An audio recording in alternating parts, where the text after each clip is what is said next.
Hey, everybody. Welcome to the Connect to Market Growth Roundtable post event panel discussion. We just met for an hour. We had a great discussion. We gathered marketers from across industries in growth stages, just simply to share wins and talk through those wins. So I'm going to turn it over to the creator, Casey, to kind of give us a summary, and then we'll kick this panel off with some of the key takeaways from today. Yeah, it was awesome, man. I got so much out of it. I was in some breakout rooms. Connect to market, right? It's just all about directly getting a line to understanding our customers so that we can help them out better and do better marketing in the process. So we had a really good set of conversations and we focused on wins today. And I thought that was super cool because sometimes we have to share the challenges and we learn from each other how we solve them. But today we went positive. And in our breakout room, we stayed positive for about 4 seconds before sharing how challenging it was. But we had some great wins. Man, in my breakout session, we were talking about doing a million things all at the same time, and it would not have been possible without using AI, especially in terms of gathering all the data and being able to chew on it all together, process it, put out something that was actionable. We had people in the breakout rooms that were shutting down, sunsetting an old site that had 50,000 views, hits a month, and then revamping another site. And it would not have been possible all at the same time without doing that. So the speed of it. One of the challenges that I took from it though was, and I hadn't thought of this, was the idea of, yeah, maybe we're all using AI for me doing my daughter's math homework or figuring out the latest, greatest restaurant to try, but bridging the gap to using it for business, but not just individually for business, but building out an H2 plan for how to use AI at scale. That is where we spend a lot of time focusing and talking more about. It gets a little more serious than when we're not just doing, junior high math. Great points, Casey. Oh man, that makes me and the landscape is changing so much with technology shifting, new technologies coming on board. So when you talk about AI at scale, like that's actually a big task to take on. So I find it interesting. That's what you guys focused on. Rob, how about you? Share some of the stuff that you discussed. I know you've got a specifically great use case as well. Yeah, our group definitely talked about optimizing your AI usage. And then I was talking about how, through using AI for data analysis and then doing some good old fashioned calling up customers and doing some win-loss analysis, was able to find out where our biggest gap between our product and our competitors was brand awareness, name recall. And our biggest challenge was, how do we, when every solution looks about the same and you do the comparison charts and they go check, how do you differentiate yourself? And that's your price or brand, really. And really dawned on us when I was doing this call, like, hey, and the person said, look, you guys were spot on budget, covered every feature that we were looking for. We liked you guys, like, no personality issues.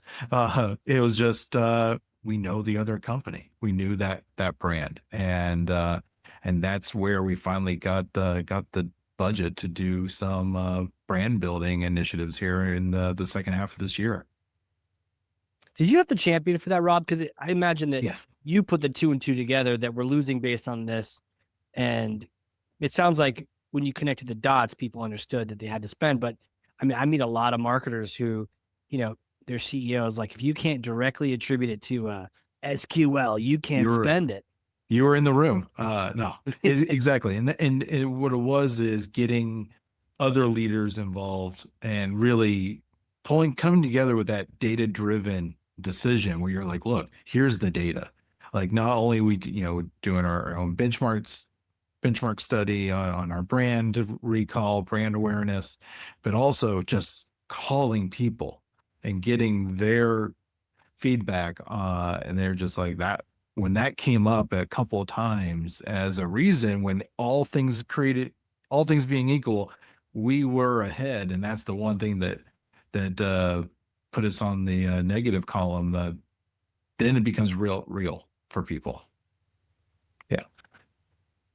So moving forward, Rob, I mean, that's an amazing uncovery. I think you nailed it. Obviously, when you look to establish your brand more, better, etc., Mhm. where's your headspace at now? Like, what's your plan now? Yeah, I mean, it's going to be a combination of like connected TV. It's going to be out of home. It's going to be more on LinkedIn.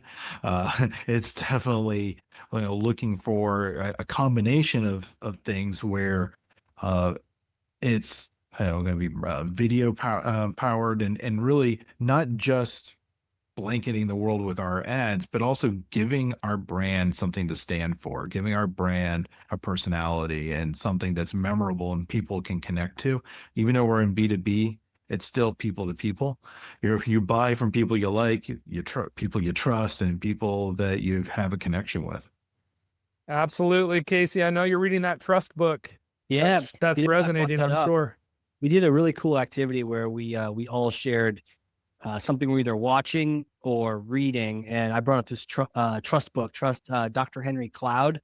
Mind blowing. I'm halfway through and so practical, and also makes a lot of sense why some of those people give you the what, and other people you just trust, and it tied into brand beautifully. So yeah, that's what I've been reading. We had some good TV show recommendations too. Absolutely. Well, Rob, you kind of gave us that segue over to LinkedIn. I know that one of our groups talked really extensively about LinkedIn, and Aaron and Kathleen, you were both in that group sharing some wisdom and what you're learning. So if you guys could summarize a little bit about what your discussion centered around, that would be great. Sure. So I'll go first, Kathleen, and then you could just chime in, or we can kind of tag team and, play ping pong with, who shows up on screen. But a lot of what we talked about was just, I kicked off the discussion to talk about what it is exactly that the LinkedIn algorithm is looking for whenever you go to post. It's asking you to answer one question and one question only, and that's if your post triggered a conversation among 10% of your group, and it's 10% if you're a personal profile, but it's only 2% that gets engaged, or at least it gets released out to if you're a company page, which is huge for B2B, because that's a huge hurdle. And for the longest time, people may have not been able to demystify exactly what it is that the algorithm wants for them in order to get the exposure that they want from their posts. So I couldn't agree with that anymore. Again, the two words I keep sharing with people when it comes to LinkedIn right now is dwell and engagement. You want to make sure people are hanging longer, their eyes are on your post for a longer period of time. It's why video, carousel, and those longer top to bottom posts instead of reading left to right are performing so well. And then engagement, your individual engagement, your personal profile is always going to rank higher than a business profile. Where you bring those two together as a brand is when you merge the thought leadership and engagement of your team and the individuals with your company page. That's what elevates that company page more than anything else. So when you think about it, carousels, videos, and images, things that catch the eye so a person stops and then wants to look at it, save it. Saving is engagement. Writing about it, writing is engagement. So it's just those little triggers that'll really pay off for you in the long run. Okay, so what I did is that I did a personal profile, a company profile, and then I did a blind test to see how it worked out. So the first two sections over here on the left is just regular someone trying to post, trying to engage with their audience and whatnot. And then once you kind of start doing these best practices, try to answer the question that the algorithm is asking you, look at this huge ramp up. So traditionally, you're only going to get 10% of your audience that's going to receive your impression of your posts. And then by the time that you run kind of these best practices, you went from 0.7% to 46%, which is huge. That's a huge, huge uptick. So then if you apply it to like a company page, those numbers are even smaller. It's only being released out to 2% of the engaged followers or connections. And so it's saying, okay, if you can generate a conversation amongst this 2% of people and you haven't been demerited for these little things that you shouldn't be doing, we'll see how it goes. And here again, here's a company that's just kind of, 3%, 9%. But then when I started implementing these changes, 16%, and then it jumps up to 29%. Hmm. So then my blind test was Kayla here, and she was trending at around 5 to 7%. Look over there at the right after she implemented the hacks that I sent. It leapt up because it's all about that velocity. And that's what it's looking for. It's saying, did you start a conversation? Did the conversation stay on our site? And did the conversation engage your audience? And that's what it's looking for. Wow. 106%. What time period? Are we talking about like a couple posts, or are we talking 3 about days. This is 3 days. The one on the right is one post. And that's the 3-day result from time to post to when I captured. Oh my gosh. Wow. What do you think is the biggest hack there? It's like Kathleen said, it's about engagement. It's about dwell. The other thing that I would say, it's about velocity. Let me go to that one, because you're getting scored on so many different things when they interact with you, but you're also being demerited for certain things that you do. So for instance, like who we mentioned earlier in the summary, you'll get knocked 50% if you include a link in your post, because to LinkedIn, it's saying, why are you pulling people away from our platform? We want you to stay here. So Wow. it's bananas. And then this one's really interesting. The share one is really interesting. You get +3 for sharing with your thoughts, but you get +10 if you share instantly. And here's why. Let's say, Paul, you start a conversation on LinkedIn and Kathleen goes in there and says, oh, I'm going to share with my thoughts. Hey, this is a really cool post that Paul did. I love it. What she's actually done is that she hasn't stayed in your conversation. She's actually created her own, which resets the engagement clock. But if I was to come in there and say, oh, I love Paul's post, I'm going to share it instantly. It shows up on my profile, but it's your post that they're interacting through my profile. So the conversation is still going. It's your conversation. So smart. What are the biggest demerits that you see, or that you need to avoid? I mean, Link obviously the posting- link. Yeah. Yeah, link posting for sure is a no-no. The frivolous comments like "good job," "congrats," or 12 smiley face. words. 12 words. You need a 12-word comment. It is that specific. Exactly. 20 words is the key for a conversation. Mhm. You post, don't go right back in and say, oops, typo, got to edit it. The second you hit that edit button, you just lost eyeballs, because Indeed Exactly. prioritizes your particular post. Let it go Yeah, out. so Let people write you about the typo. That typo is when you get engagements. exactly. I love that. That And is great. The best practice for comments is to structure your comment, tag the author, restate a key point, and then provide your own insights. LinkedIn will love it. Don't just give the thumbs up. That thumbs up is costing you. That Yep. cursory, look, I got on LinkedIn. I participated with people. I gave a thumbs up. A bot can give a thumbs up. But a person does exactly what Aaron said. That person structures an action, a comment, and then either a follow or a share. Those are the things that tell LinkedIn you are participating as an active user. In this day of AI, if I think of anything that came out of our conversation as a group today, AI is great. It's everywhere. It's on LinkedIn. But let's be serious. AI can't replace people. We are still the magic sauce. We are still the key ingredient. And anything we can do to engage as human beings, actively engaging with one another in comment and in curiosity and in construction of new content, that is what you're going to get rewarded for. Agreed. Kathleen, are you saying that if you go out and engage, you're making your 12 words, or you're forming some good, content that's not just good job? Are you saying that when you post, LinkedIn's going to say, oh, we should put this in front of more people because Yes, Paul more of your engages? it's going to be your first line network.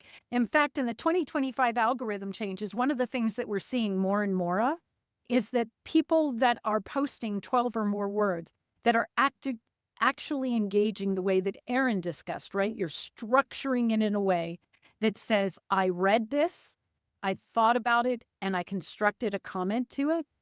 that gets served up to more of your first line networks than ever before. And that's where that first line connection is critical. And it's from that first line, you don't know from your first line how many people they have that are first line. There's the power of LinkedIn right there, right? I don't know all of Aaron's first lines. He doesn't know all of mine. In fact, we might only have a 1% crossover in between the industries that we're in. But when his first line sees it because his comment on my post drove something, now my entire first line is going to see it too.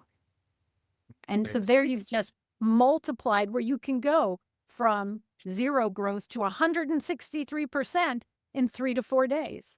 There's also, and Aaron, we'll have to come back and revisit them. There's actually a methodology as to how often you post. You can actually overpost and get dinged for that. There is a magic time, believe it or not, there is a 2-hour window in every day that is the magic time to post. So I'm just teeing it up so Aaron and I have a reason to come back and share with you all some of these nuggets. Absolutely. I'm here for it.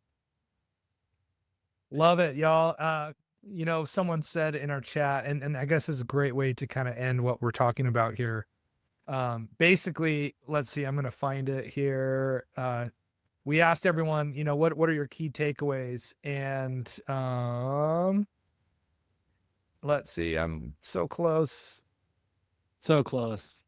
Trisha said, my takeaway is marketers are such smart, curious people. So thank you for showcasing that today. Aaron, what a great example of just a case study that you put together. Like, hey, I can figure this out. You didn't even ask GPT to do that for you. You did it yourself. Good job. And Kathleen, thanks for sharing that wisdom. I know we could probably unpack a lot of this in a lot more much more deeply, but folks out there, if you're watching, listening, join us at our next Growth Roundtable discussion. This is truly a gathering of exceptional marketers, bringing them together to discuss challenges, share wins, and network together. So with that, I'm going to wrap up our panel. Thanks, y'all, for sticking around and kind of giving us a summary of what we covered. And we'll see you all at the next month's meetup.